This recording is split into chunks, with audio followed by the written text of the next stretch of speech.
Sebelum lanjut ke cerita selanjutnya, yuk subscribe dan like. Absen dulu di kolom komen ya ah. Kegelapan di dalam kamar tidur kami selalu terasa hangat dan aman, setidaknya sampai sebulan yang lalu. Kini, kegelapan itu terasa dingin, mencekam, dan penuh dengan rahasia yang tidak terucap. Aku berbaring memunggungi Aris, menutup mata rapat-rapat, namun seluruh inderaku terjaga. Aku sedang menghitung detak jantungku sendiri yang berpacu melawan detak jarum jam dinding di atas nakas. Tik, tak, tik, tak. Tepat pukul 1.55 pagi. Tubuh di sampingku mulai bergerak. Gerakannya sangat halus, hampir tidak kentara. Hasil dari latihan berminggu-minggu, aku yakin. Aris menyampingkan selimut dengan gerakan yang sangat lambat. Seolah takut gesekan kain katun itu akan memicu alarm di telingaku. Aku tetap mengatur napas, membuatnya terdengar berat dan stabil, seperti orang yang tengah terlelap dalam mimpi nyenyak. Aku merasakan kasur sedikit terangkat saat Aris bangkit. Dalam keremangan yang hanya dibantu cahaya bulan dari celah gorden, aku melihat bayangannya berdiri di tepi ranjang. Dia tidak langsung pergi. Dia diam di sana selama hampir 1 menit, menatapku. Rasanya seperti sedang dihakimi. Apakah dia sedang merasa bersalah? Ataukah dia hanya memastikan bahwa aku benar-benar sudah kehilangan kesadaran? Setelah merasa aman, ia melangkah berjinjit menuju lemari pakaian. Bunyi gesekan gantungan baju terdengar seperti ledakan di telingaku yang sensitif. Dia mengenakan jaket hoodie hitam kesayangannya. Kemudian, dengan langkah seringan kapas, dia keluar dari kamar dan menutup pintu tanpa suara sedikit pun. Begitu bunyi klik halus pintu terdengar, aku langsung membuka mata. Dadaku terasa sesak, seolah-olah oksigen di kamar ini baru saja disedot habis. Aku segera bangkit, duduk di tepi ranjang sambil meremas sprei. "Kemana kamu pergi, Aris?"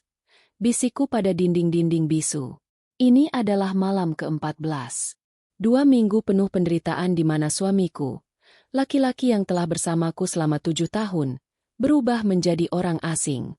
Aris yang kukenal adalah pria rumahan. Dia adalah tipe pria yang lebih suka menghabiskan malam dengan membaca buku atau menonton film dokumenter bersamaku sambil menyesap teh melati.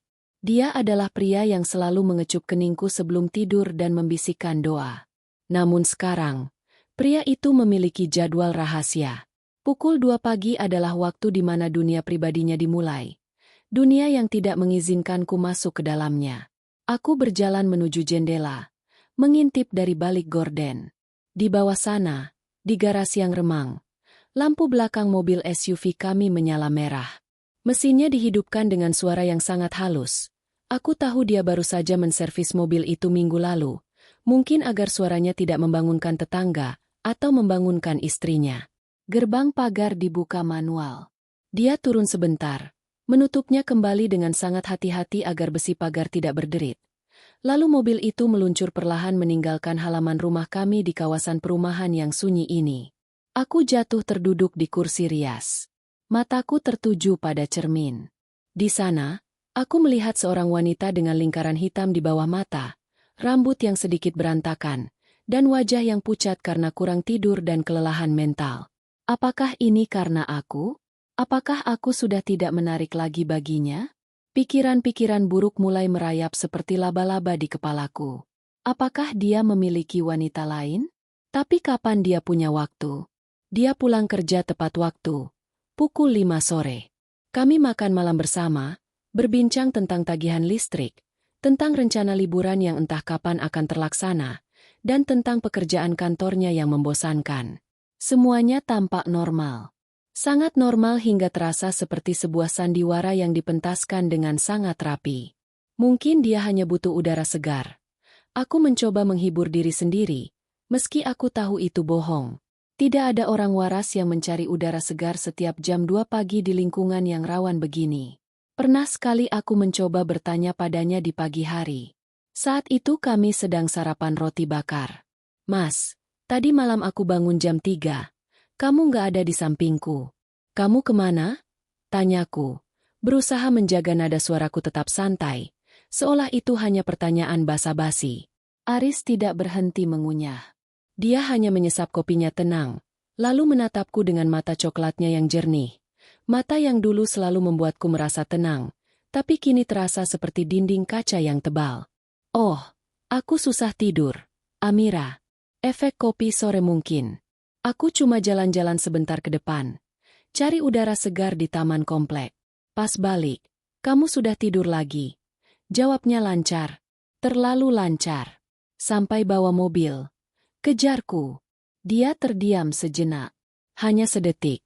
Tapi itu cukup bagiku untuk melihat kilatan keraguan di matanya. Iya. Aku sekalian beli rokok di minimarket 24 jam di depan jalan raya. Maaf ya kalau suaranya bangunin kamu. Kebohongan itu terasa seperti duri yang tersangkut di tenggorokanku. Aku tahu minimarket di depan kompleks sedang direnovasi dan tutup sejak 3 hari lalu. Namun, aku memilih diam. Aku belum siap mendengar kebenaran yang mungkin akan menghancurkan hatiku. Aku belum siap kehilangan Aris. Malam ini, kegelisahan itu memuncak. Aku tidak bisa hanya diam dan menunggu seperti orang bodoh. Aroma keraguan ini sudah terlalu menyengat. Aku harus tahu apa yang terjadi di luar sana. Aku harus tahu apa yang lebih menarik bagi suamiku daripada tempat tidur kami yang hangat. Aku melihat jam lagi. Pukul 2.15 pagi. Dia biasanya baru akan kembali pukul 4 atau menjelang subuh. Aku berdiri, meraih ponselku, dan membuka aplikasi transportasi online. Tanganku gemetar saat mengetik alamat asal. Aku akan menunggu di luar gerbang komplek. Aku tidak bisa menggunakan mobilku sendiri karena suaranya akan dikenali. Sambil mengenakan jaket tebal dan mengikat rambutku asal, aku menatap foto pernikahan kami yang tergantung di dinding kamar. Kami tampak begitu bahagia. Aris tersenyum lebar, memeluk pinggangku dengan posesif. Seolah dia tidak akan pernah melepaskanku. Jika kamu memang pergi untuk wanita lain, Aris. Suaraku tercekat di tenggorokan. Aku bersumpah, aku tidak akan membiarkanmu melakukannya dengan mudah. Aku melangkah keluar kamar, menuruni tangga kayu yang berderit tipis. Setiap jengkal rumah ini terasa asing bagiku sekarang. Setiap sudutnya seolah berbisik, menyembunyikan rahasia yang dibawa suamiku pergi ke dalam kegelapan malam. Aku keluar melalui pintu samping, mengunci pintu perlahan, dan berjalan cepat menuju gerbang komplek. Angin malam menusuk tulang, tapi rasa panas di dadaku jauh lebih mendominasi. Di kejauhan, lampu mobil taksi online pesananku mulai terlihat. Malam ini, tirai kebohongan itu akan terbuka. Entah apa yang ada di baliknya. Aku harus siap. Meskipun jika itu berarti duniaku tidak akan pernah sama lagi. Pagi harinya, suasana rumah terasa sangat dingin. Meski matahari musim kemarau bersinar terik di luar sana. Aris sudah berangkat kerja sejak pukul 7:30 pagi tadi. Seperti biasa, ia mencium keningku dan berpamitan dengan suara lembut yang kini terdengar seperti denting logam yang palsu di telingaku. Aku hanya berdiri di ambang pintu, menatap punggungnya hingga mobil itu menghilang di tikungan jalan. Begitu ia pergi, aku tidak langsung membereskan meja makan. Aku justru melangkah menuju ruang cuci di bagian belakang rumah. Di sana, di dalam keranjang pakaian kotor, terletak jaket hoodie hitam yang semalam ia gunakan untuk menyelinap keluar. Aku mengambil jaket itu dengan tangan gemetar. Rasanya seolah-olah aku sedang memegang sebuah barang bukti kejahatan. Aku mendekatkan kain itu ke hidungku, menghirup aromanya dalam-dalam. Jantungku mencelos. Biasanya, jaket Aris berbau seperti perpaduan antara deterjen, aroma kayu manis dari parfum maskulinnya, dan sedikit bau asap knalpot. Namun pagi ini, ada lapisan aroma lain yang menyusup di antaranya. Sebuah aroma yang manis, seperti bunga lili yang mulai layu, bercampur dengan aroma bedak bayi yang samar namun tajam. Itu bukan aromaku. Aku selalu menggunakan parfum dengan aroma citrus yang segar dan kuat. Ini adalah aroma seorang wanita. Seseorang yang menghabiskan waktu cukup lama bersandar di dada suamiku hingga wanginya menempel erat di serat kain. Siapa dia, Aris? Bisikku dengan mata yang mulai memanas. Aku merogoh saku jaket itu, berharap menemukan sesuatu. Sebuah nota restoran, tiket bioskop, atau mungkin selembar kertas bertuliskan nomor telepon. Namun kosong. Aris selalu rapi. Dia terlalu teliti untuk meninggalkan jejak sekasar itu. Rasa penasaran yang bercampur dengan cemburu buta membawaku kembali ke kamar tidur. Aku menuju meja kerja Aris yang biasanya terlarang bagiku untuk disentuh. Di sana terdapat sebuah laci kecil yang selalu ia kunci. Namun, aku tahu di mana ia menyimpan kunci cadangannya. Di dalam kotak jam tangan tua yang sudah tidak terpakai. Dengan tangan yang masih gemetar, aku membuka laci itu. Di dalamnya tidak ada surat cinta. Yang kutemukan justru lebih aneh. Beberapa lembar struk penarikan tunai dari mesin ATM yang berbeda-beda. Aku memeriksa tanggal dan jamnya. Semua penarikan dilakukan pada jam-jam yang tidak wajar. Pukul 2.30, pukul 3.15, pukul 2.45 pagi. Dan jumlahnya tidak sedikit. Setiap penarikan selalu dalam jumlah maksimal limit harian. Untuk apa uang tunai sebanyak ini setiap malam? Pikirku. Jika dia berselingkuh, bukankah lebih mudah menggunakan kartu kredit untuk makan malam romantis atau memesan hotel? Penarikan tunai secara masif biasanya berarti satu hal.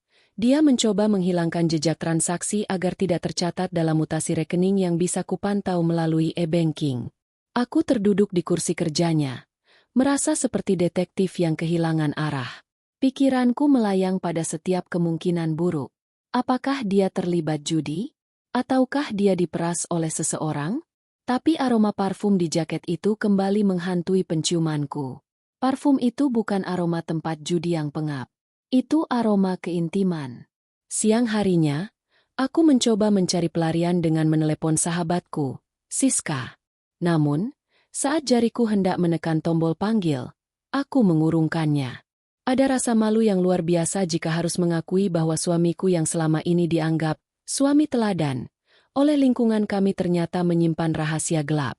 Aku merasa sendirian di tengah rumah yang luas ini. Sore harinya, Aris pulang. Ia tampak sangat lelah. Lingkaran hitam di bawah matanya terlihat jelas, meski ia mencoba menutupinya dengan senyuman.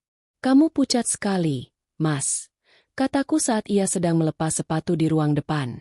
"Hanya banyak pekerjaan di kantor, Amira." "Proyek baru ini benar-benar menyita energi," jawabnya pendek. Ia kemudian masuk ke kamar mandi, menghindari percakapan lebih lanjut. Aku mengikuti langkahnya ke kamar. Di atas nakas, ponselnya tergeletak. Ini adalah kesempatanku.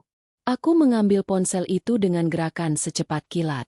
Layarnya menyala, meminta kode akses.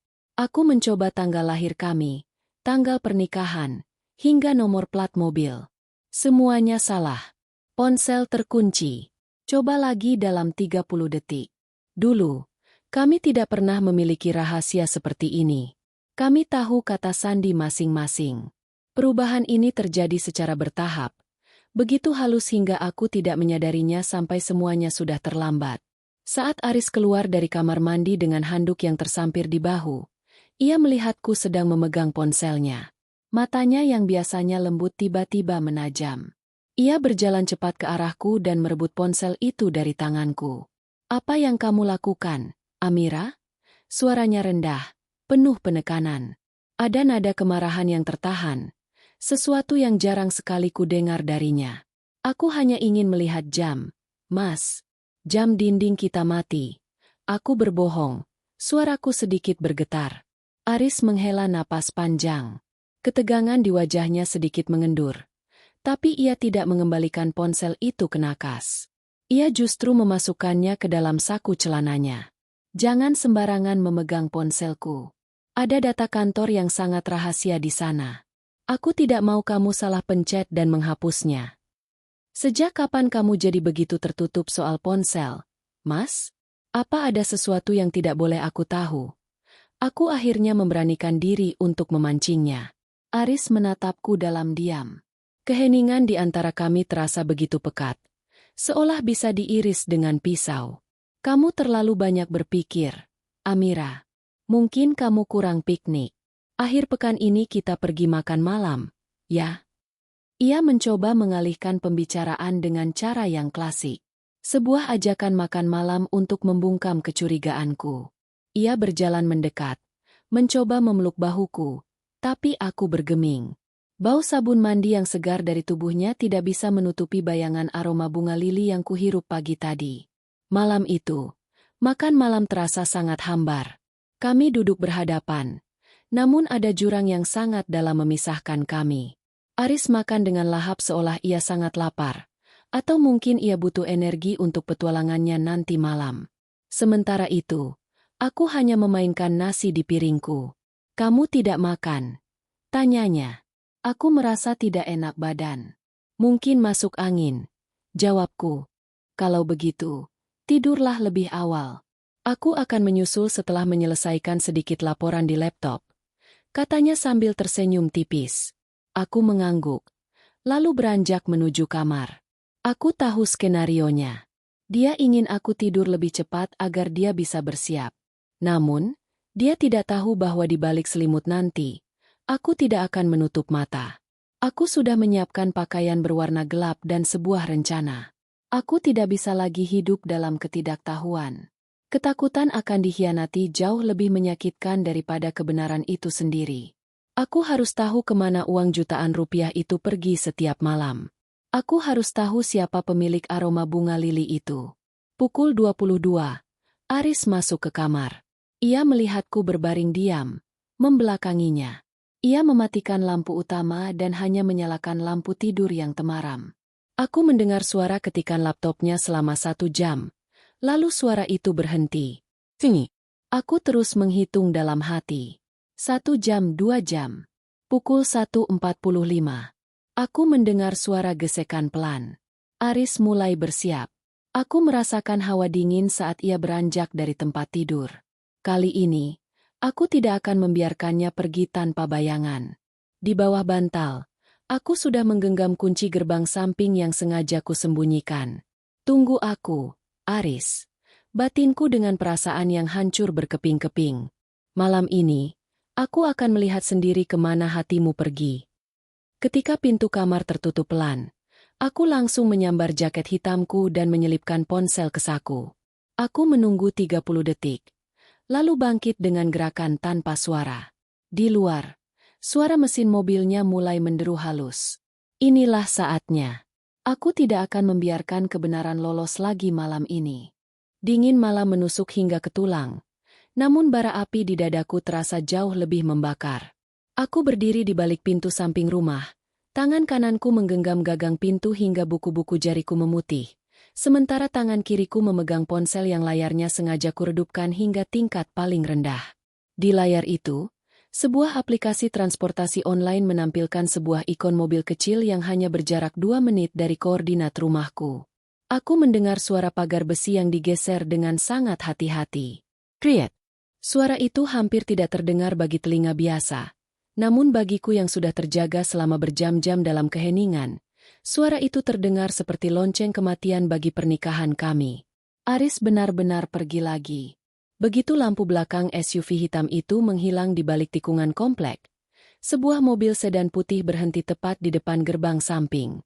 Aku berlari kecil. Gerakanku tangkas meski jantungku berdentum hebat seolah ingin melompat keluar dari rusuk. Atas nama Ibu Amira? Tanya sopir taksi itu dengan suara parau khas orang yang bekerja di jam mati. Iya, Pak. Tolong, ikuti mobil hitam yang baru saja lewat itu. Tapi tolong, jangan sampai dia sadar kalau kita mengikuti. Bisikku sambil menutup pintu mobil selembut mungkin. Sopir itu menatapku melalui spion tengah. Matanya yang merah karena kantuk sekejap berubah menjadi waspada. Mungkin dia sudah sering menghadapi situasi seperti ini. Seorang istri yang sedang memburu kebenaran tentang suaminya. Tanpa banyak tanya, dia menginjak pedal gas. Tenang, Bu. Saya jaga jarak aman. Katanya pendek. Kami melaju menembus jalanan Jakarta yang mulai lengang. Lampu-lampu jalan berwarna kuning pucat menyinari aspal yang basah oleh embun, menciptakan pemandangan yang melankolis. Di depanku, sekitar 4 atau 5 mobil jauhnya, aku bisa melihat lampu belakang mobil Aris. Dia mengemudi dengan kecepatan stabil, tidak terburu-buru, seolah dia sedang menuju ke sebuah tempat yang sudah sangat familiar baginya. Sepanjang perjalanan, kepalaku dipenuhi dengan berbagai skenario. Aku membayangkan Aris berhenti di sebuah apartemen mewah, disambut oleh wanita muda dengan gaun tidur sutra. Atau mungkin dia berhenti di sebuah klub malam tersembunyi. Namun, mobil itu justru mengarah keluar dari pusat kota, menuju daerah pinggiran yang bangunannya semakin lama semakin jarang dan rimbun oleh pohon-pohon besar yang tak terawat. Dia mau kemana, Pak? Tanyaku, lebih kepada diriku sendiri. Ini arah menuju pemukiman tua di pinggiran timur, Bu. Daerah sini agak sepi kalau jam begini, jawab sopir itu. Hampir 30 menit kami membuntuti. Setiap kali Aris berbelok, jantungku seolah ikut berputar. Aku merasa seperti orang asing di kotaku sendiri. Kami melewati pasar yang mulai menggeliat, truk-truk sayur yang parkir sembarangan, hingga akhirnya jalanan berubah menjadi lorong-lorong sempit yang hanya diterangi satu dua lampu merkuri yang berkedip-kedip hendak mati. Tiba-tiba, mobil Aris melambat. Bu, dia belok ke jalan kecil itu. Saya tidak bisa masuk ke sana tanpa ketahuan. Mobil saya terlalu mencolok, kata sopir taksi sambil mengerem perlahan di persimpangan. Berhenti di sini saja, Pak. Kataku cepat sambil menyodorkan selembar uang Rp100.000 tanpa menunggu kembalian. Terima kasih. Aku turun dari mobil dan segera merapatkan jaket hitamku. Aku berlindung di balik bayangan sebuah pohon beringin besar yang akarnya menjuntai seperti tirai hantu. Dari kejauhan, aku melihat Aris memarkir mobilnya di bawah sebuah lampu jalan yang redup, di depan sebuah bangunan yang tampak sangat asing. Itu bukan apartemen mewah. Itu bukan hotel berbintang. Di depanku berdiri sebuah rumah tua berarsitektur kolonial. Cat putihnya sudah mengelupas, menampakkan warna semen yang keabu-abuan. Pagar besinya yang tinggi sudah berkarat di sana-sini, dan tanaman merambat menutupi hampir separuh bagian depan rumah itu. Rumah itu tampak seperti tempat yang sudah dilupakan oleh waktu, atau tempat di mana rahasia-rahasia terkubur dalam diam. Aris keluar dari mobil. Dia membawa sebuah tas belanja besar dari swalayan yang tadi sempat kulihat di kursi belakang. Dia menoleh ke kanan dan ke kiri, memastikan tidak ada orang yang melihatnya. Gerakannya sangat waspada, seperti seorang pencuri yang hendak masuk ke wilayah terlarang. Dia mengeluarkan sebuah kunci dari saku jaketnya. Ceklek. Dia punya akses penuh ke rumah itu. Hatiku terasa seperti diremas oleh tangan raksasa yang dingin. Sejak kapan, Aris? Sejak kapan kamu punya tempat tinggal lain? Bisikku lirih. Air mata yang sejak tadi kutahan kini mulai mengalir. Terasa hangat di pipiku yang dingin. Aku menunggu sekitar 5 menit setelah dia masuk. Suasana jalanan itu benar-benar mati. Hanya suara jangkrik dan sesekali kepakan sayap burung malam yang terdengar. Aku mulai melangkah. Kaki-kakiku terasa berat seperti diseret di atas lumpur. Setiap langkah adalah perjuangan melawan rasa takut akan apa yang akan kutemukan di dalam sana. Aku mendekati pagar rumah tua itu. Pintu pagarnya tidak dikunci rapat, hanya dikatupkan saja. Aku menyelinap masuk, berusaha tidak menginjak dedaunan kering yang bisa menimbulkan suara berisik. Bau tanah basah dan aroma kayu lapuk menyeruak masuk ke hidungku. Aku bergerak menyamping, menuju bagian samping rumah di mana terdapat sebuah jendela besar dengan kaca-kaca kecil yang dipasang berjajar. Ada cahaya remang dari dalam rumah, seolah-olah hanya ada satu lampu kecil yang dinyalakan di ruang tengah.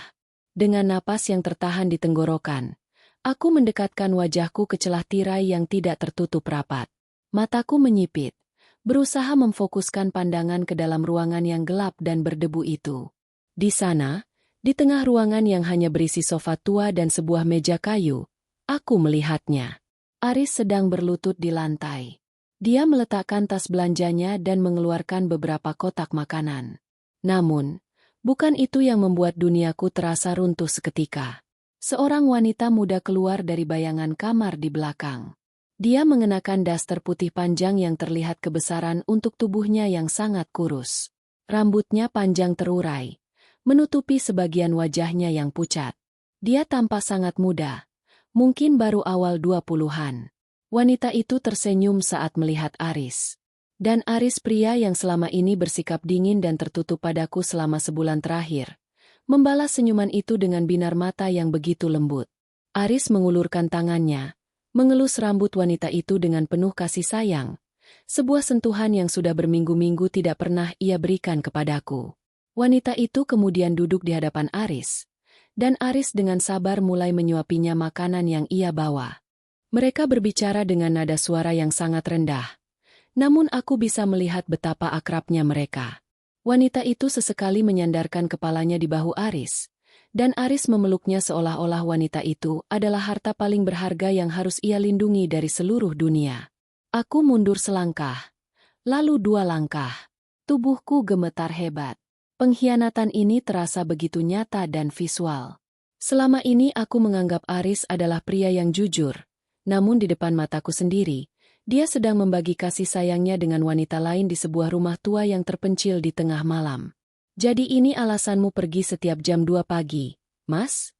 Bisikku dengan suara yang pecah.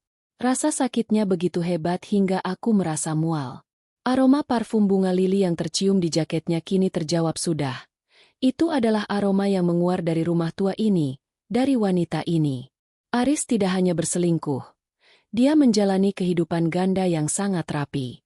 Dia membiayai wanita ini dengan uang tunai yang dia tarik setiap malam agar aku tidak bisa melacaknya. Aku ingin berteriak. Aku ingin mendobrak pintu itu dan menjambak wanita itu. Lalu menampar wajah Aris hingga dia sadar akan kehancuran yang dia perbuat. Namun, kakiku seolah terpaku di tanah. Aku hanya bisa berdiri di sana, di balik kegelapan, menyaksikan suamiku memberikan cintanya kepada orang lain sementara aku mati perlahan dalam ketidakpastian di rumah kami. Aku memejamkan mata, membiarkan air mata jatuh deras. Duniaku tidak lagi hanya retak. Ia baru saja hancur berkeping-keping, menjadi debu yang diterbangkan angin malam. Cukup, Aris. Cukup. Isakku pelan. Tanpa sanggup melihat lebih lama lagi, aku berbalik dan lari menjauh dari rumah tua itu. Aku berlari tanpa arah di jalanan sunyi, tidak peduli pada bahaya yang mengancam di kegelapan. Satu-satunya yang kupikirkan adalah rasa sakit yang baru saja menghujam tepat di jantungku. Ternyata, suamiku adalah seorang pembohong ulung. Dan malam ini, Amira yang lembut dan penurut telah mati bersama rahasia di rumah tua itu. Aku berlari menembus kegelapan jalanan setapak yang dipenuhi kerikil tajam. Tidak peduli jika ujung sepatuku hancur atau kakiku terkilir. Paru-paru serasa terbakar. Namun rasa sesak di dadaku jauh lebih menyiksa. Aku baru saja melihatnya. Aku tidak sedang bermimpi. Pria yang kutemani selama 7 tahun, pria yang berjanji di depan Tuhan untuk menjagaku, sedang berada di dalam sana, di dalam bangunan yang lebih mirip reruntuhan masa lalu, bersama seorang wanita yang tampak separuh dari usiaku. Aku berhenti di balik tembok pagar yang sudah ditumbuhi lumut tebal, sekitar 10 meter dari gerbang rumah tua itu. Aku berusaha mengatur napas, namun yang keluar hanyalah isakan kecil yang tertahan di tenggorokan. Kenapa, Aris? Kenapa harus seperti ini? Pikiranku berputar liar. Apakah wanita itu adalah simpanannya yang selama ini disembunyikan? Mengapa di rumah tua yang mengenaskan ini? Apakah ini cara Aris membuang uang tunai jutaan rupiah yang ia tarik dari ATM? Untuk membiayai kehidupan rahasia wanita itu? Rasa sakit itu tiba-tiba berubah menjadi kemarahan yang mendidih. Aku tidak bisa pulang begitu saja. Aku tidak bisa membiarkan diriku hancur dalam diam sementara mereka menikmati keintiman di atas penderitaanku. Aku harus menghadapi mereka. Aku harus melihat wajah wanita itu dari dekat. Aku ingin melihat bagaimana ekspresi Aris saat ia menyadari bahwa penyamarannya telah terbongkar. Aku menghapus air mata dengan kasar menggunakan punggung tangan, lalu melangkah kembali menuju rumah itu. Langkahku kini tidak lagi ragu. Setiap langkah adalah pernyataan perang. Aku kembali mendekati jendela tadi. Cahaya di dalam masih temaram. Aku melihat Aris bangkit dari posisi berlututnya. Ia membantu wanita itu berdiri. Wanita itu bergerak dengan sangat lambat. Gerakannya kaku, seolah-olah ia sedang menanggung beban berat di punggungnya. Aris merangkul bahunya, menuntunnya menuju sebuah pintu di sudut ruangan yang mungkin menuju ke kamar tidur. Melihat adegan itu, hatiku rasanya seperti disiram air raksa, panas dan menghancurkan. Aku berjalan menuju pintu depan. Tanganku sudah menyentuh gagang pintu yang dingin dan berkarat. Aku bersiap untuk mendobrak, untuk berteriak sekeras mungkin. Namun, tepat saat aku hendak mendorong, aku mendengar suara tangisan. Bukan tangisan kemarahan, bukan pula tangisan manja. Itu adalah suara tangisan yang menyayat hati, suara rintihan yang terdengar sangat menderita. SSSH Nang, ya, kakak di sini. Tidak ada yang akan menyakitimu lagi. Suara Aris terdengar samar dari balik pintu. Kakak? Jantungku berhenti berdetak sejenak. Aku mengerutkan kening. Apakah aku salah dengar? Dia menyebut dirinya. Kakak? Aris adalah anak tunggal. Setidaknya itulah yang dikatakannya padaku selama 7 tahun ini. Orang tuanya sudah meninggal dalam kecelakaan saat ia masih kuliah. Dan ia tidak pernah menyebutkan memiliki saudara. Aku menempelkan telingaku ke pintu kayu yang lembab itu. Makanannya enak, kan? Besok kakak bawakan lagi yang lebih enak. Kamu harus kuat, kamu harus cepat sembuh. Lanjut Aris dengan nada yang sangat emosional, seolah ia sedang menahan tangisnya sendiri. Suara wanita itu menyahut, namun tidak jelas. Hanya gumaman tidak beraturan yang diikuti oleh isakan panjang. Rasa bingung kini mulai mengaburkan amarahku. Jika wanita itu adalah selingkuhannya, kenapa Aris menyebut dirinya sendiri sebagai kakak? Dan kenapa wanita itu tampak begitu hancur? Dari celah jendela tadi, aku memang melihat wajahnya pucat, tapi kini aku menyadari sesuatu yang lain. Rambut wanita itu tidak hanya terurai, tapi nampak berantakan seolah tidak pernah disisir berbulan-bulan. Daster putihnya juga terlihat kusam. Tiba-tiba, terdengar suara benda jatuh dari dalam. Prank! Seperti suara piring yang pecah. Tidak! Pergi! Jangan sentuh aku! Teriakan wanita itu melengking tinggi, penuh ketakutan yang murni. Ini kakak. Ini Aris. Tenang. Dek. Jangan takut. Kamu aman di sini. Aris berteriak panik. Suara gaduh terjadi di dalam. Aku mendengar suara kursi yang terseret dan langkah kaki yang berkejaran. Aku tidak bisa menahan diri lagi. Rasa ingin tahu dan kecemasan mengalahkan rasa cemburu. Aku mendorong pintu depan itu dengan seluruh kekuatanku. Pintu itu ternyata tidak terkunci rapat. Aku terhuyung masuk ke dalam ruangan yang pengap dan berbau apek. Pemandangan di depanku jauh lebih mengerikan dari apa yang kubayangkan. Di ruang tengah yang hanya diterangi satu bohlam kuning yang redup, Aris sedang berusaha memeluk wanita muda itu yang meronta-ronta histeris di lantai. Pecahan piring dan sisa makanan berserakan di sekitar mereka. Wanita itu menjerit-jerit sambil menutup telinganya. Matanya terbelalak menatap langit-langit seolah melihat monster yang mengerikan. Aris menangis. Suamiku yang tegar dan tidak pernah meneteskan air mata itu, kini menangis sesenggukan sambil berusaha menenangkan wanita di pelukannya. Aris? Suaraku keluar dengan gemetar. Aris membeku. Ia menoleh perlahan ke arah pintu, ke arahku. Wajahnya pucat pasi, matanya merah dan sembab. Kejutannya begitu besar hingga ia hampir melepaskan pelukannya pada wanita itu. Amira? Bagaimana bisa, apa yang kamu lakukan di sini? Suaranya parau, nyaris habis. Aku berdiri mematung di ambang pintu, menatap mereka bergantian. Wanita muda itu, yang kini menyusupkan wajahnya ke dada Aris sambil menggigil hebat, menatapku dengan pandangan kosong. Matanya tidak menunjukkan kebencian, melainkan ketakutan yang amat dalam. Dia tampak seperti anak kecil yang terperangkap dalam tubuh wanita dewasa. Siapa dia, Aris? Tanyaku dengan suara yang mulai pecah. Siapa wanita ini? Dan kenapa kamu ada di sini setiap malam? Aris terdiam. Ia menunduk, memejamkan mata sejenak, lalu mendekap wanita itu lebih erat. Pulanglah, Amira. Tolong, pulanglah. Ini bukan tempatmu. Aku akan jelaskan semuanya nanti di rumah. Tolong. Tidak, teriakku. Aku tidak akan pergi sampai kamu memberitahuku apa yang sebenarnya terjadi. Kamu membohongiku selama berbulan-bulan. Kamu menyelinap keluar seperti pencuri. Kamu bilang kamu anak tunggal, tapi kamu memanggilnya Dek?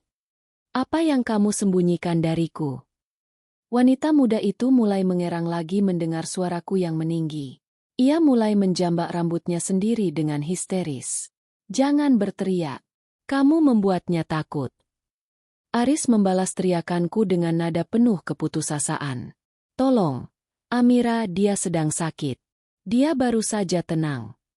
Aku terengah-engah. Air mataku mengalir deras. Kemarahanku perlahan berubah menjadi rasa ngeri yang dingin. Aku melihat pergelangan tangan wanita itu. Ada bekas luka goresan yang sudah mengering di sana. Di sudut ruangan, aku melihat beberapa botol obat penenang yang berserakan di atas meja tua yang miring. Rumah ini bukan sarang perselingkuhan. Rumah ini adalah penjara. Atau mungkin sebuah tempat persembunyian. Ternyata suamiku. Aku menggantung kalimatku. Lidahku keluh. Amira, aku mohon. Aris menatapku dengan pandangan memohon yang paling menyedihkan yang pernah kulihat. Pergilah dulu. Aku akan pulang sebentar lagi. Aku tidak bisa meninggalkannya dalam kondisi serangan panik seperti ini. Tolong demi aku. Aku menatap suamiku, lalu menatap wanita yang hancur itu. Dunianya memang sudah runtuh, namun kini aku menyadari bahwa duniaku pun ikut runtuh bersamanya. Kebenaran yang mulai terkuak ini terasa jauh lebih berat dan lebih gelap daripada sekadar perselingkuhan biasa. Aku mundur selangkah. Kakiku terasa lemas. Tanpa sepatah kata pun, aku berbalik dan keluar dari rumah tua itu, menembus kabut malam yang semakin pekat.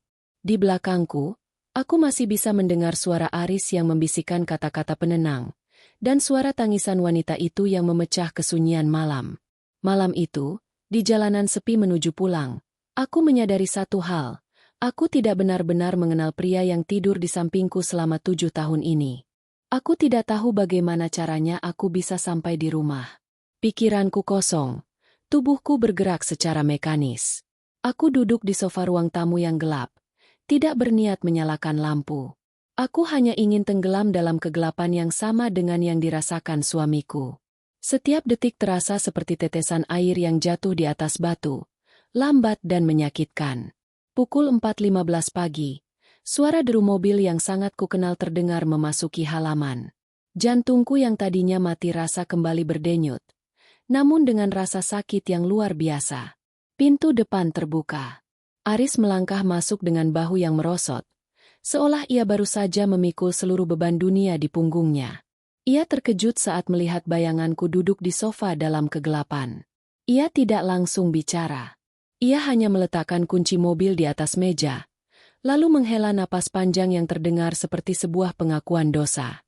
Nyalakan lampunya, Amira. Suaranya parau, nyaris berbisik. Aku tidak bergerak. Kenapa? Aris? Kenapa harus dalam kegelapan? Bukankah kamu sudah terbiasa hidup seperti ini selama sebulan terakhir? Ia berjalan ke saklar lampu dan menekannya. Cahaya terang seketika membanjiri ruangan, membuat mataku perih. Aris berdiri di sana. Penampilannya berantakan. Ada noda makanan di jaketnya, rambutnya kusut, dan wajahnya tampak 10 tahun lebih tua.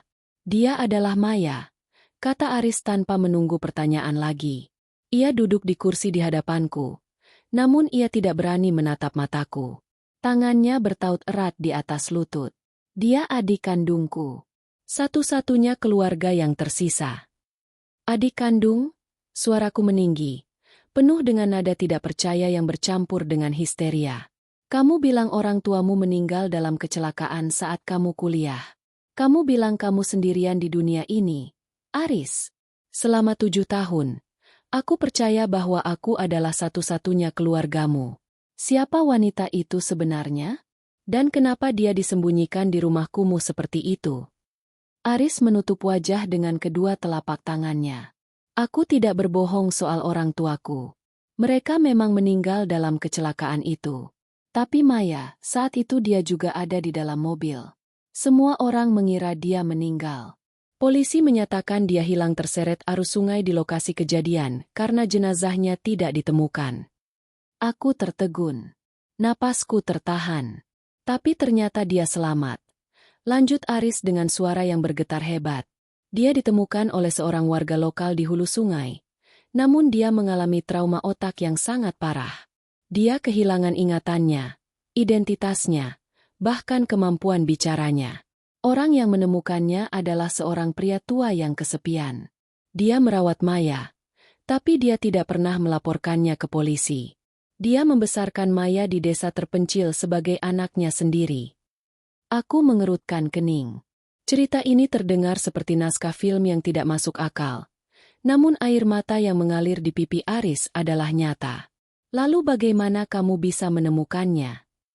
2 bulan lalu, pria tua itu meninggal. Sebelum mengembuskan napas terakhir, dia menitipkan sebuah kalung pada perawat desa untuk diberikan kepada Maya. Kalung itu adalah satu-satunya benda yang dipakai Maya saat ditemukan. Kalung perak dengan inisial nama keluarga kita. Perawat itu mencari tahu, dan akhirnya melalui bantuan teman lamaku di kepolisian, dia berhasil melacakku. Aris mendongak. Matanya yang basah menatapku dengan penuh keputusasaan. Saat aku melihatnya pertama kali setelah 15 tahun, duniaku runtuh. Amira. Dia bukan lagi Maya kecil yang ceria.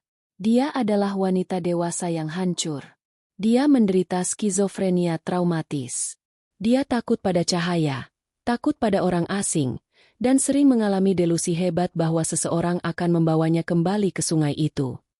Tapi kenapa dirahasiakan dariku? Isaku. Kemarahanku mulai luruh, digantikan oleh rasa bingung yang luar biasa. Kenapa kamu harus menyelinap setiap jam 2 pagi? Kenapa tidak membawanya ke sini? Kenapa tidak mengatakannya padaku? Kita bisa merawatnya bersama. Aris menggelengkan kepala dengan getir. Aku ingin, Amira. Demi Tuhan, aku ingin membawanya pulang ke rumah ini. Tapi Maya tidak bisa berada di lingkungan baru dengan cepat. Rumah tua itu adalah rumah peninggalan kakek dari pria yang merawatnya. Itu satu-satunya tempat di mana dia merasa aman. Jika aku membawanya ke sini, ke lingkungan perumahan yang ramai, dia akan histeris sepanjang hari. Dan soal uang tunai itu, tanyanya, aku harus membayar perawat pribadi yang menjaganya di siang hari. Aku harus membayar biaya pengobatan gelap karena dia tidak punya dokumen identitas resmi.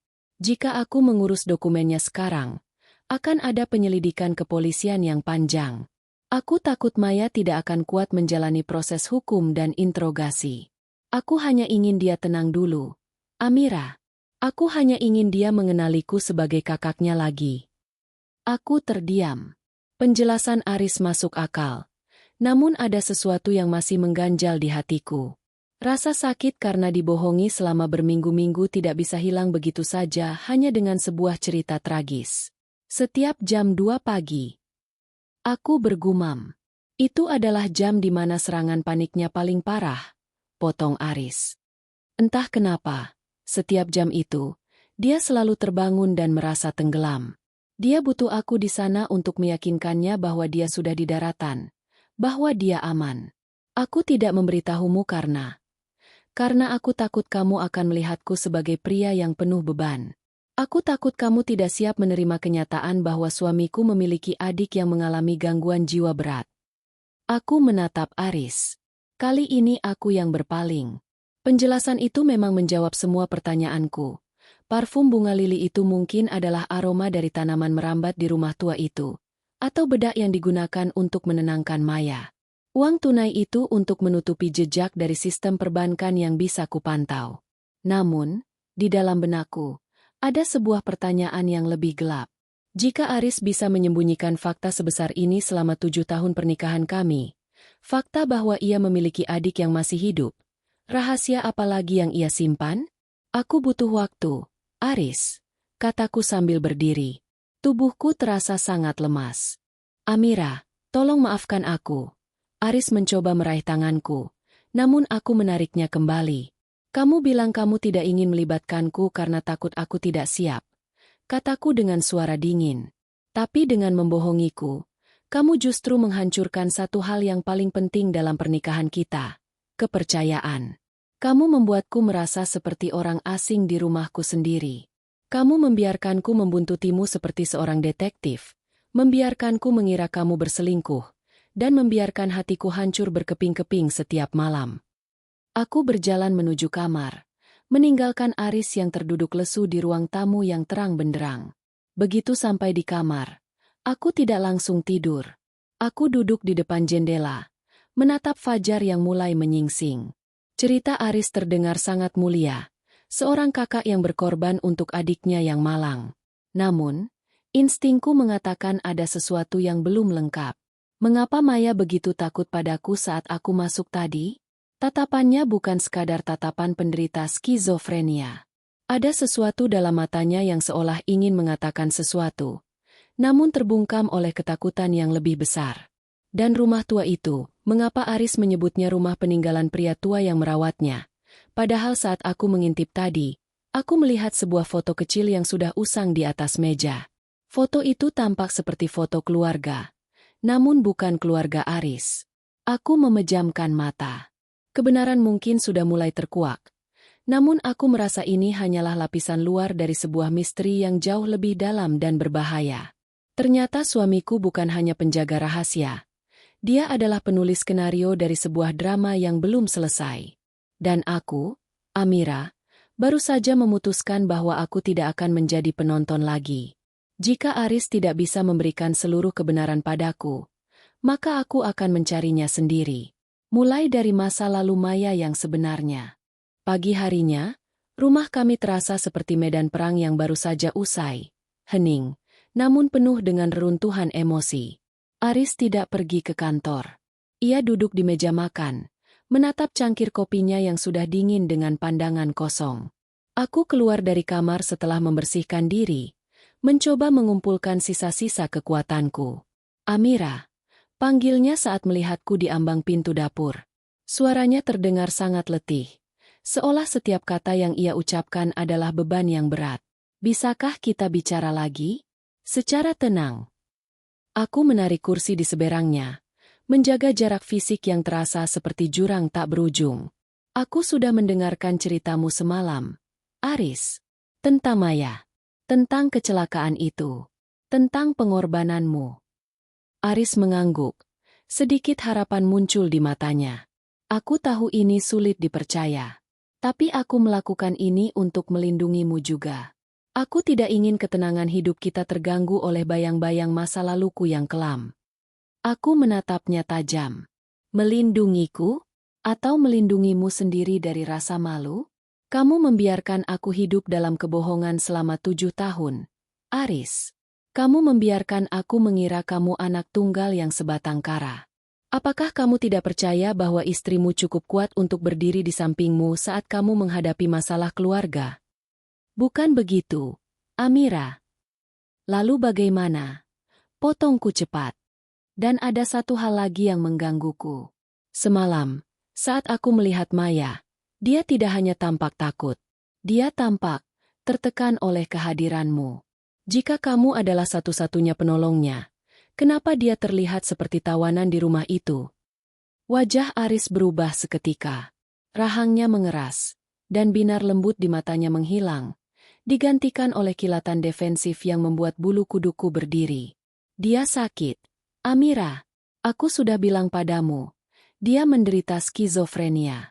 Dia sering mengalami delusi.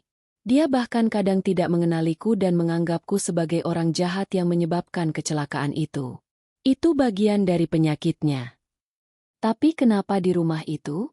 Kenapa bukan di rumah sakit jiwa yang layak? Kejarku. Uang tunai jutaan rupiah setiap malam itu bisa digunakan untuk membayar fasilitas medis terbaik di kota ini. Tapi kamu justru menyembunyikannya di tempat yang kumuh, di mana tidak ada orang yang bisa melihatnya. Aris berdiri dengan kasar. Kursinya berdiri tajam di atas lantai keramik. Kamu tidak mengerti. Aku sudah bilang, ini masalah legalitas. Jika aku membawanya ke rumah sakit, mereka akan meminta kartu identitas. Mereka akan melaporkan kasus orang hilang yang tiba-tiba muncul kembali, dan itu akan membuka luka lama yang sudah terkubur. Aku tidak ingin nama baik keluarga kita hancur karena skandal masa lalu yang tidak perlu diungkit. Skandal apa? Aris? Kecelakaan itu adalah musibah, bukan skandal. Kecuali jika ada sesuatu yang lain dalam kecelakaan itu yang tidak kamu ceritakan padaku. Ruangan itu mendadak sunyi. Aris menatapku dengan tatapan yang sulit diartikan. Perpaduan antara kemarahan, ketakutan, dan rasa sakit. Ia tampak ingin meledak. Namun ia menahan dirinya dengan susah payah. Cukup, Amira, katanya dingin. Aku sudah menceritakan apa yang perlu kamu tahu. Aku melakukan semua ini demi kebaikan Maya dan kebaikan kita. Jika kamu tidak bisa mendukungku, setidaknya jangan memperkeruh suasana dengan kecurigaanmu yang tidak berdasar. Aku memperkeruh suasana? Aku tertawa getir. Air mata kembali menggenang. Kamu yang menghancurkan rumah tangga kita dengan rahasia ini, dan sekarang kamu menyalahkanku. Aris tidak menjawab. Ia menyambar kunci mobilnya dan berjalan menuju pintu depan. Aku harus pergi ke tempat Maya. Dia butuh obatnya. Katanya tanpa menoleh lagi. Jangan ikuti aku lagi. Tolong, hargai privasiku untuk kali ini saja. Bra, pintu depan tertutup dengan keras. Aku terduduk lemas di meja makan, menatap kursi kosong yang baru saja ditinggalkan Aris. Konfrontasi ini gagal total. Bukannya mendapatkan kejelasan, aku justru merasa tembok di antara kami semakin tinggi dan tebal. Aris benar-benar berubah. Pria yang dulu selalu mendiskusikan segalanya denganku, bahkan hal sekecil warna cat dinding, kini menjadi sosok otoriter yang menutup diri di balik kata privasi. Namun, ada satu hal yang ia lupakan. Ia menyuruhku untuk tidak mengikutinya. Tapi ia tidak menyuruhku untuk berhenti mencari tahu. Aku kembali teringat pada foto kecil yang kulihat di rumah tua itu. Foto yang tidak tampak seperti keluarga Aris. Jika Maya adalah adiknya, mengapa ada foto orang asing di sana? Dan jika Aris adalah seorang kakak yang penyayang, mengapa ia terlihat begitu panik saat aku mulai menanyakan detail tentang kecelakaan itu? Aku menyeka air mataku dan berdiri. Rasa takutku kini perlahan terkikis oleh tekad yang bulat. Aku tidak bisa lagi mengandalkan kejujuran Aris. Jika ia memilih untuk membangun istana di atas kebohongan, maka aku akan menjadi orang yang meruntuhkannya demi mencari kebenaran yang sesungguhnya. Aku mengambil tas dan kunci mobilku sendiri. Aku tidak akan mengikuti Aris ke rumah tua itu, setidaknya tidak sekarang. Aku memiliki tujuan lain. Aku akan pergi ke perpustakaan daerah atau kantor berita lokal untuk mencari arsip berita tentang kecelakaan 15 tahun yang lalu. Ternyata suamiku menyimpan rahasia yang jauh lebih besar daripada sekadar adik yang hilang. Dan aku punya firasat. Maya bukanlah satu-satunya korban dalam cerita ini. Debu tipis beterbangan saat aku menarik laci besi di ruang arsip kantor berita harian kota. Bau kertas tua yang asam dan lembab memenuhi indera penciumanku, menciptakan suasana melankolis yang sesuai dengan suasana hatiku. Setelah konfrontasi yang gagal pagi tadi, aku menyadari bahwa bertanya pada Aris hanya akan membuahkan tembok pertahanan yang lebih kuat. Jika kebenaran adalah sebuah puzzle, maka Aris adalah orang yang menyembunyikan potongan-potongan terpentingnya. Kecelakaan keluarga Sanjaya, 15 tahun yang lalu. Gumamku. Jemariku menelusuri label-label tahun pada map besar di hadapanku. Aris Sanjaya. Itulah nama lengkapnya. Aku mencari folder tahun 2010. Jika Maya hilang saat itu, pasti ada pemberitaan besar. Aris pernah bercerita bahwa ayahnya adalah seorang pengusaha tekstil yang cukup sukses di masanya. Jadi kecelakaan yang menimpa keluarga mereka seharusnya menjadi konsumsi publik. Setelah hampir 1 jam membolak-balik lembaran kertas yang mulai menguning, tanganku berhenti pada sebuah tajuk utama. Tragi jalur puncak. Mobil pengusaha terjun ke jurang. 2 tewas, 1 balita hilang. Jantungku berdegup kencang. Aku membaca baris demi baris berita itu. Kejadiannya terjadi pada malam hujan deras di bulan November. Ayah Aris, Ibrahim Sanjaya, dan ibunya, Sinta, dinyatakan tewas di tempat. Aris, yang saat itu berusia sekitar 20 tahun, selamat dengan luka ringan karena duduk di kursi depan dan sempat melompat sesaat sebelum mobil menghantam dasar jurang. Namun, bagian bawah berita itu membuat darahku membeku. Seorang anak perempuan berusia 5 tahun, Maya Sanjaya, diduga terseret arus sungai yang meluap di dasar jurang. Namun, saksi mata di lokasi kejadian, seorang penduduk lokal bernama Pak Maman, menyatakan melihat seseorang yang menyerupai profil korban dibawa pergi oleh sebuah mobil hitam sebelum tim SAR tiba di lokasi. Aku mengerutkan kening. Mobil hitam? Aris bilang Maya ditemukan oleh warga lokal di hulu sungai dan dirawat karena trauma. Berita ini menyebutkan tentang mobil hitam dan saksi mata yang mencurigakan. Aku mencari kelanjutan berita itu di hari-hari berikutnya. Anehnya, berita tentang mobil hitam itu menghilang begitu saja di laporan hari ketiga. Laporan resmi kepolisian kemudian ditutup dengan kesimpulan bahwa Maya Sanjaya dinyatakan hilang dan diduga kuat meninggal karena tenggelam. Tidak ada lagi penyebutan tentang penculikan atau warga lokal yang membawa pergi Maya. Aku memotret lembaran berita itu dengan ponselku. Ada yang tidak beres. Mengapa Aris tidak pernah menyebutkan soal kecurigaan adanya pihak lain dalam kecelakaan itu? Dan mengapa versi ceritanya berbeda dengan apa yang dilaporkan media di hari pertama? Aku memutuskan untuk pergi ke satu tempat lagi sebelum kembali ke rumah tua itu. Aku harus mencari Pak Maman, saksi mata yang disebutkan dalam berita. Jika dia masih hidup, dia mungkin tahu sesuatu yang tidak tertulis di laporan resmi. Setelah bertanya ke sana kemari di kawasan puncak yang kini sudah jauh lebih padat, aku akhirnya menemukan alamat yang dimaksud. Sebuah warung kopi kecil di pinggir jalan yang dijaga oleh seorang pria tua dengan kaki yang sedikit pincang. Pak Maman, tanyaku ragu. Pria itu menatapku. Matanya yang rabun mencoba mengenali wajahku. Iya, Neng. Ada apa ya? Aku menunjukkan foto keratan koran lama itu di ponselku. Saya ingin bertanya soal kecelakaan keluarga Sanjaya 15 tahun lalu. Bapak saksi matanya, kan? Ekspresi Pak Maman berubah seketika. Ia meletakkan gelas yang sedang dicucinya dengan tangan gemetar. Ia menoleh ke kanan dan ke kiri, seolah takut ada yang mengawasi. Neng, ini siapa? Wartawan lagi? Saya sudah bilang, saya tidak mau bicara soal itu. Polisi sudah menyuruh saya diam dulu. Bisiknya ketakutan. Saya istri dari Aris Sanjaya, anak yang selamat dalam kecelakaan itu. Kataku dengan nada memohon. Tolong, Pak. Saya hanya ingin tahu apa yang sebenarnya terjadi pada Maya. Pak Maman terdiam lama. Ia mempersilakanku duduk di pojok warung yang sepi. Neng, saya tidak tahu apa yang diceritakan suami Neng. Tapi malam itu, mobil itu tidak jatuh sendiri. Ada mobil hitam yang terus memepet mereka sejak dari atas. Dan saat mobil itu jatuh ke jurang, mobil hitam itu berhenti. Seseorang turun ke dasar jurang dengan sangat cepat, lalu kembali lagi dengan menggendong anak kecil itu. Napasku rasa tercekat. Maksud Bapak, Maya diculik. Saya melihatnya dengan mata kepala sendiri. Tapi saat saya melapor ke polisi, seorang pria muda datang menemui saya.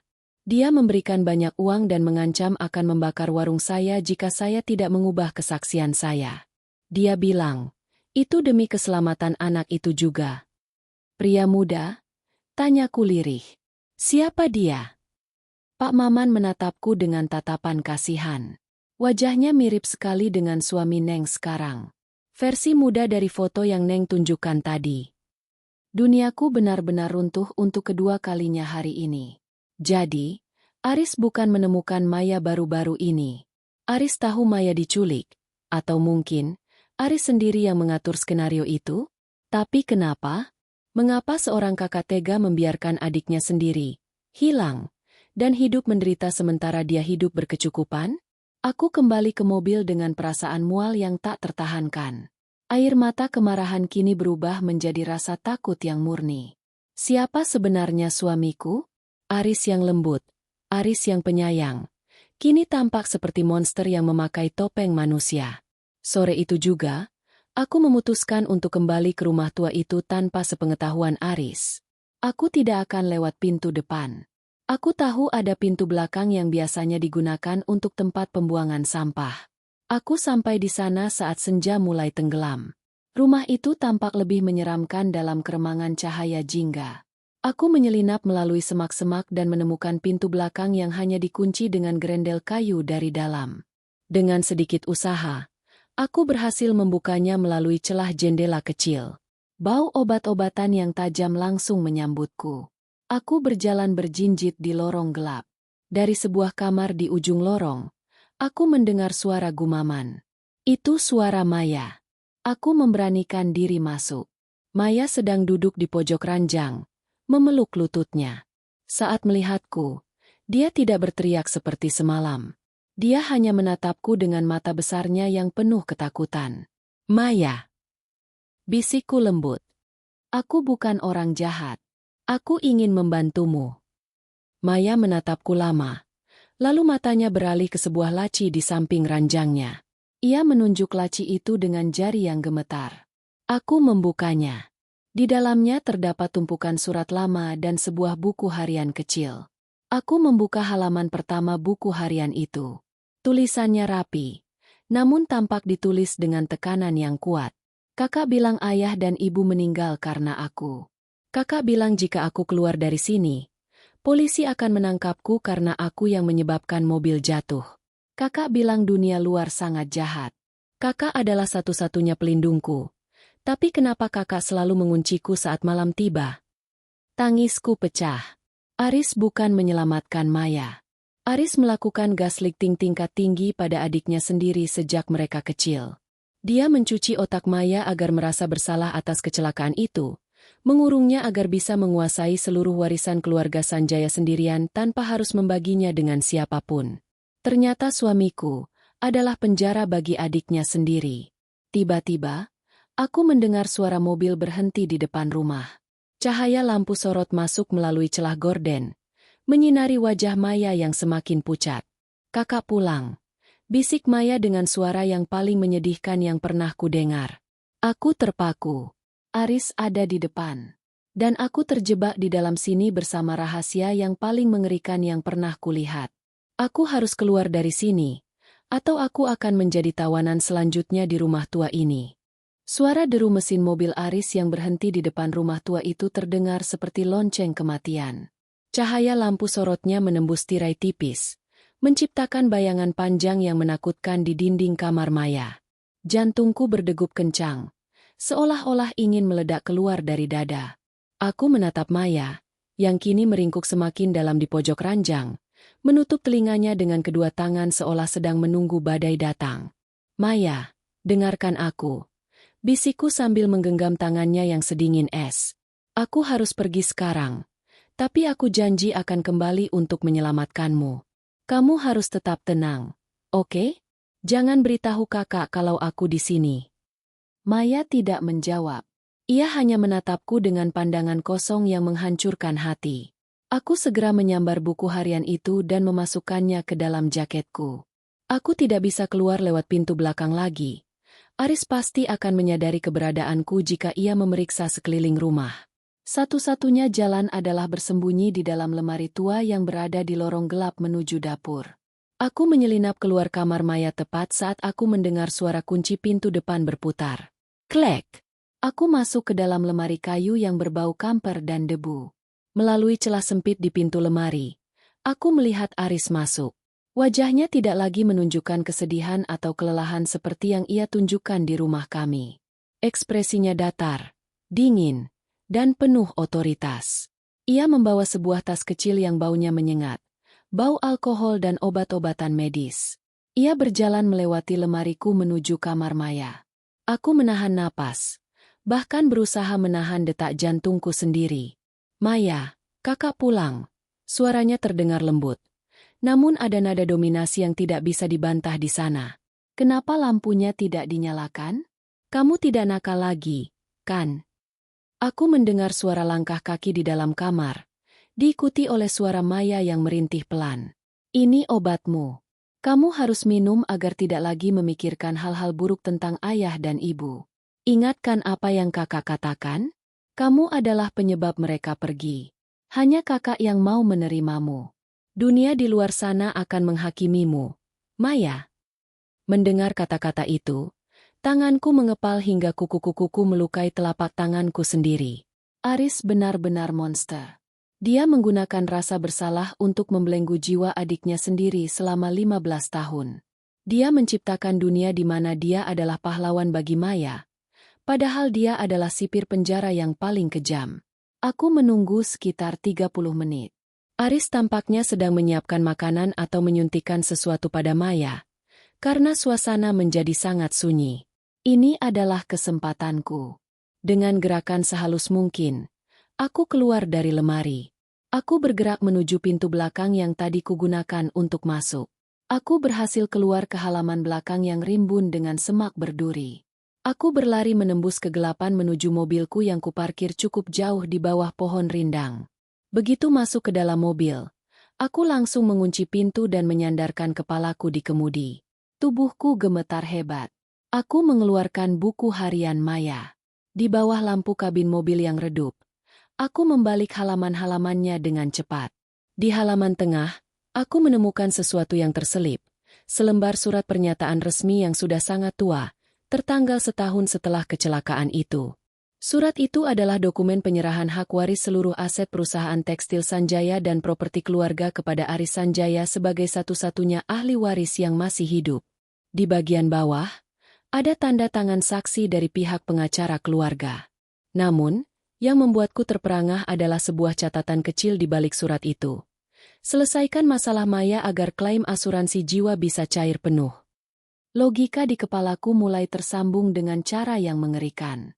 Jika Maya dinyatakan masih hidup, pembagian warisan akan menjadi rumit dan memakan waktu bertahun-tahun karena statusnya yang masih di bawah umur dan kondisi mentalnya yang tidak stabil pasca kecelakaan.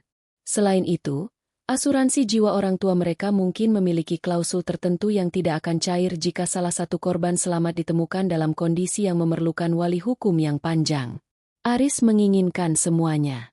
Dia menginginkan kekuasaan, kekayaan, dan kebebasan tanpa harus berbagi dengan adik yang mungkin akan menjadi beban baginya. Maka, dia membuat Maya meninggal di mata dunia dan menghidupkannya kembali di sebuah rumah tua sebagai tawanan rasa bersalah. Ternyata suamiku seorang kriminal, bisikku dalam kegelapan. Rasa cintaku pada Aris menguap, digantikan oleh rasa jijik yang luar biasa. Pria yang selama ini kupeluk, pria yang menemaniku makan malam dan berbagi cerita, adalah orang yang sanggup menghancurkan jiwa adiknya sendiri demi uang. Namun, aku tidak bisa langsung pergi ke polisi. Aku butuh bukti yang lebih kuat daripada sekadar buku harian seorang wanita yang dianggap menderita gangguan jiwa. Aku harus menemukan pengacara yang menangani kasus ini dulu atau mencari tahu siapa mobil hitam yang diceritakan Pak Maman tadi. Tiba-tiba, ponselku bergetar. Sebuah pesan masuk dari Aris. Amira, kamu di mana?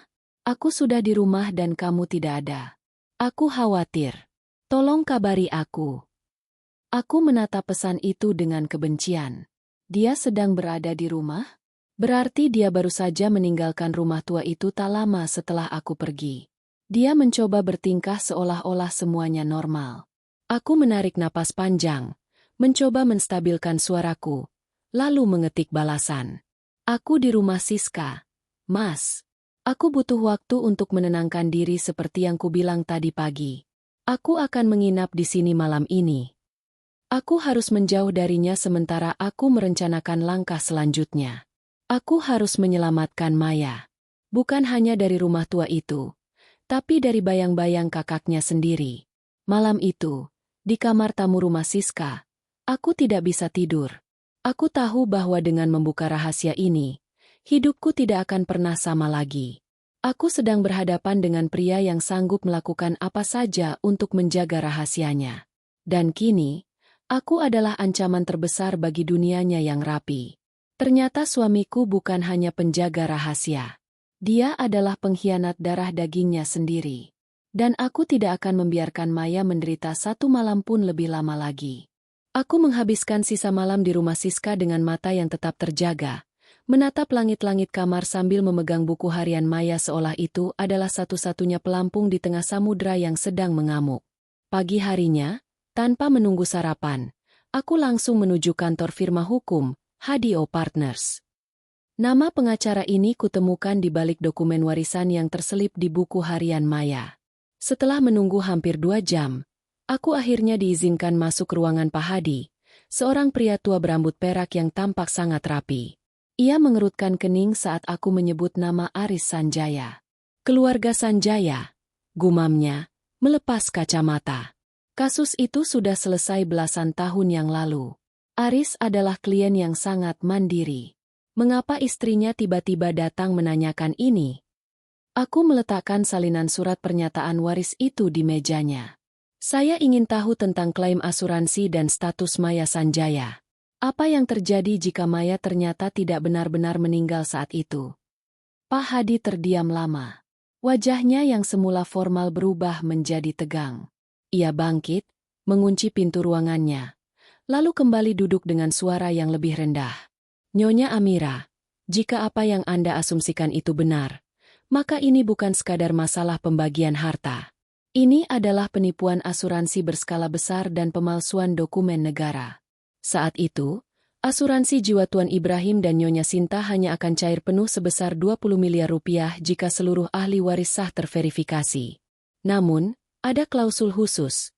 Jika salah satu ahli waris menghilang atau tidak ditemukan dalam waktu tertentu, dana itu akan ditahan di perwalian bank sampai ahli waris tersebut dinyatakan meninggal secara hukum. Dan Aris tidak mau menunggu, kataku. Suaraku bergetar karena amarah. Aris mendatangi saya 6 bulan setelah kejadian. Dia membawa seorang saksi yang menyatakan telah melihat jenazah anak kecil terseret arus jauh ke muara. Dia mendesak pengadilan untuk mengeluarkan penetapan kematian dini bagi Maya. Dengan dokumen itu, dia menjadi ahli waris tunggal dan seluruh dana asuransi serta aset perusahaan cair seketika. Jika Maya masih hidup, Aris harus mengembalikan seluruh uang itu, ditambah denda, dan kemungkinan besar menghadapi hukuman penjara. Aku merasa mual. Jadi, 20 miliar rupiah. Itulah harga yang ditetapkan Aris untuk hidup adiknya. Dia tidak hanya mengurung Maya karena takut akan skandal. Dia mengurungnya karena Maya adalah bukti hidup dari kejahatan finansialnya. Aku keluar dari kantor pengacara itu dengan langkah gontai. Namun, aku belum selesai. Aku harus memastikan satu hal lagi. Suntikan apa yang diberikan Aris kepada Maya semalam? Aku menelepon seorang teman lama yang bekerja di laboratorium klinis. Aku meminta bantuan untuk mengecek botol obat yang sempat kusambar dari meja di rumah tua itu saat aku bersembunyi. Sore harinya, sebuah pesan singkat masuk. Amira, obat dalam botol itu adalah chlorpromazine dosis tinggi. Itu obat antipsikotik kuat, tapi jika diberikan pada orang yang tidak dalam pengawasan dokter ketat atau diberikan secara terus-menerus tanpa diagnosa yang tepat, efeknya bisa merusak sistem saraf secara permanen. Orang yang meminumnya akan selalu merasa bingung, mengantuk, dan mudah dimanipulasi. Ini seperti membuat seseorang menjadi zombie secara perlahan. Ponselku hampir jatuh dari genggamanku. Aris tidak sedang mengobati Maya. Dia sedang mematikan fungsi otak Maya agar adiknya itu tidak pernah bisa memberikan kesaksian yang koheren. Dia sedang membunuh Maya secara perlahan, hari demi hari, dosis demi dosis. Aku segera memacu mobilku menuju rumah kami. Aku tidak peduli lagi pada peringatannya. Aku harus mengambil paspor dan dokumen-dokumen penting milikku sebelum Aris menyadari bahwa aku tahu segalanya. Saat aku masuk ke rumah, suasana terasa sunyi. Namun, bau parfum Aris tercium di ruang tamu. Dia ada di rumah. Sudah puas bermain detektifnya, Amira? Suara itu datang dari arah dapur. Aris muncul dengan kemeja yang lengannya digulung, memegang sebilah pisau dapur karena ia sedang memotong buah. Wajahnya tampak sangat tenang, terlalu tenang, yang justru membuatnya terlihat mengerikan. Siska meneleponku. Dia bilang kamu pergi pagi-pagi sekali dengan wajah pucat, kata Aris sambil berjalan mendekat. Lalu temanku di kepolisian memberitahu ada yang menanyakan arsip kecelakaan Sanjaya. Dan Pak Hadi, dia pengacara yang sangat setia. Dia langsung meneleponku begitu kamu keluar dari kantornya. Aku mundur selangkah, tanganku merogoh tas, mencari kunci mobil atau benda apapun untuk membela diri. Kamu monster, Aris. Kamu memenjarakan adikmu sendiri demi uang asuransi. Aris tertawa kecil, suara tawa yang kering dan tak bernyawa. Uang itu yang membuat kita hidup mewah selama ini, Amira. Rumah ini, mobil yang kamu pakai, perhiasanmu semua itu dibayar dengan kematian, Maya. Aku melakukannya untuk kita. Jangan bawa-bawa namaku dalam kejahatanmu, teriakku. Kamu menghancurkan otaknya dengan obat-obatan itu. Kamu membuatnya percaya bahwa dia yang membunuh orang tuamu. Wajah Aris berubah gelap. Ia melangkah maju, memojokkanku ke dinding. Pisau di tangannya berkilat tertimpa lampu ruang tamu. Aku menyelamatkannya. Amira. Di luar sana, dia hanya akan jadi beban. Di rumah tua itu, dia punya makanan, punya tempat tidur, dan punya aku. Dia aman selama dia diam. Dia tidak akan diam lagi. Aris, aku akan melaporkanmu. Aris menatapku dalam diam. Tatapannya kini bukan lagi tatapan suami yang mencintai istrinya, melainkan tatapan seorang predator yang merasa terpojok. Aku sangat mencintaimu, Amira. Aku benar-benar berharap kamu tidak perlu tahu. Tapi sekarang kamu sudah tahu, dan itu membuatku tidak punya pilihan. Ia mengangkat pisaunya perlahan. Kamu tahu kan, apa yang terjadi pada orang-orang yang mencoba mengusik kedamaianku? Pada saat itulah, aku menyadari bahwa Aris tidak akan membiarkanku keluar dari rumah ini hidup-hidup. Dunianya yang sempurna sedang terancam, dan dia siap menambah satu lagi, kecelakaan, dalam sejarah keluarganya. Ketegangan di ruang tamu itu terasa mencekik. Aris berdiri hanya 2 langkah dariku, memegang pisau buah dengan genggaman yang gemetar. Bukan karena takut, melainkan karena gejolak emosi yang tidak stabil. Tatapannya kosong, seolah-olah pria penyayang yang kunikahi telah sepenuhnya digantikan oleh bayangan gelap masa lalunya. Kamu pikir aku ingin semua ini, Amira? Suaranya pecah, bergetar di antara amarah dan keputusasaan. Aku baru 20 tahun saat itu. Aku sendirian, miskin, dan menghadapi kehancuran perusahaan ayah. Aku hanya ingin bertahan hidup. Dengan cara mengubur adikmu hidup-hidup, suaraku meninggi, keberanian yang muncul dari rasa muak yang mendalam. Itu bukan bertahan hidup, Aris. Itu keserakahan yang keji. Aris melangkah maju, ujung pisaunya terangkat. Namun, sebelum ia bisa bertindak lebih jauh, suara sirine polisi meraung di kejauhan, membelah kesunyian malam di perumahan kami. Wajah Aris mendadak pucat pasi. Apa yang kamu lakukan? Desisnya. Aku tidak pergi ke rumah Siska pagi tadi untuk bersembunyi, kataku sambil menatapnya lurus-lurus. Aku pergi ke kantor polisi setelah dari lab. Aku mengirimkan lokasi rumah tua itu dan semua bukti yang kutemukan kepada mereka. Mereka tidak butuh waktu lama untuk menyadari bahwa ada seseorang yang disekap di sana. Aris menjatuhkan pisaunya ke lantai keramik dengan bunyi dentang yang memilukan. Ia jatuh berlutut, menutupi wajahnya dengan kedua tangan. Kekuatannya menguap seketika saat ia menyadari bahwa istana kebohongan yang ia bangun selama 15 tahun telah runtuh sepenuhnya. Semuanya berakhir, Aris, bisikku. Beberapa jam kemudian, pemandangan di rumah tua itu sangat berbeda dari malam-malam sebelumnya. Lampu-lampu sorot dari mobil polisi dan ambulans menerangi setiap sudut bangunan yang suram itu. Garis polisi kuning melintang di depan pagar yang berkarat. Aku berdiri di sana, mengamati tim medis mengeluarkan Maya dari dalam rumah. Ia dibungkus selimut tebal. Matanya yang besar mengerjap-ngerjap karena tidak terbiasa dengan cahaya terang. Namun, saat ia melihatku, ada kilatan pengenalan yang tipis di matanya. Ia tidak lagi menjerit. Ia tampak tenang, mungkin karena pengaruh obat penenang dosis rendah yang diberikan tim medis untuk menstabilkannya. Aris dibawa pergi dengan tangan terborgol. Saat ia melewati aku, ia tidak menatapku. Ia menunduk. Sosoknya tampak kecil dan hancur. Tidak ada lagi jejak pengusaha sukses yang berwibawa. Yang tersisa hanyalah seorang pria yang terperangkap dalam dosa-dosanya sendiri. Seorang petugas kepolisian mendekatiku. Terima kasih atas keberanian Anda, Nyonya Amira. Jika Anda tidak melapor, kami mungkin tidak akan pernah menemukan nona ini. Kondisinya cukup memprihatinkan, tapi tim medis yakin dia bisa pulih dengan rehabilitasi yang tepat. Aku mengangguk lemah.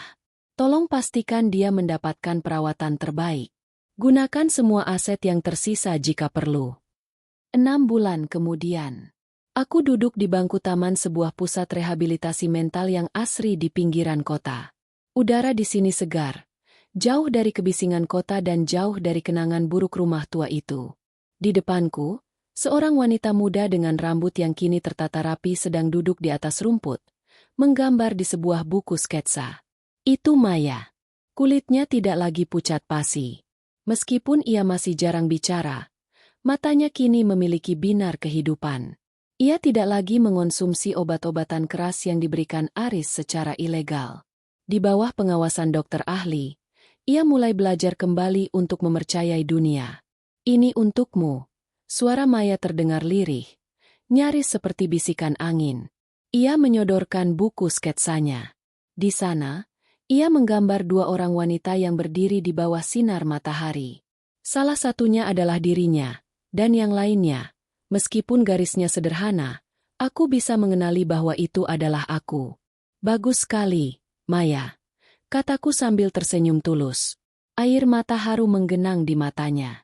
Aris saat ini sedang menjalani masa hukuman penjara atas dakwaan penipuan asuransi, penculikan, dan penganiayaan berat. Proses hukumnya menjadi skandal besar. Namun aku tidak peduli lagi. Aku telah bercerai darinya dan memutuskan untuk menggunakan sisa harta yang tidak disita negara, aset yang memang sah milik keluarga Sanjaya, untuk membiayai pemulihan Maya. Duniaku memang pernah runtuh saat mengetahui kebenaran tentang suamiku. Namun, di atas reruntuhan itu, aku menemukan tujuan hidup yang baru. Aku mungkin kehilangan seorang suami yang kucintai, tapi aku mendapatkan seorang adik yang butuh diselamatkan. Ternyata, rahasia jam 2 pagi itu bukan hanya tentang pengkhianatan, tapi tentang sebuah kesempatan untuk memutus rantai penderitaan. Saat matahari mulai terbenam di ufuk barat, aku menggandeng tangan Maya, berjalan perlahan menuju gedung perawatan. Kami tidak lagi takut pada kegelapan malam, karena kami tahu, cahaya kebenaran telah membebaskan kami berdua. Tam.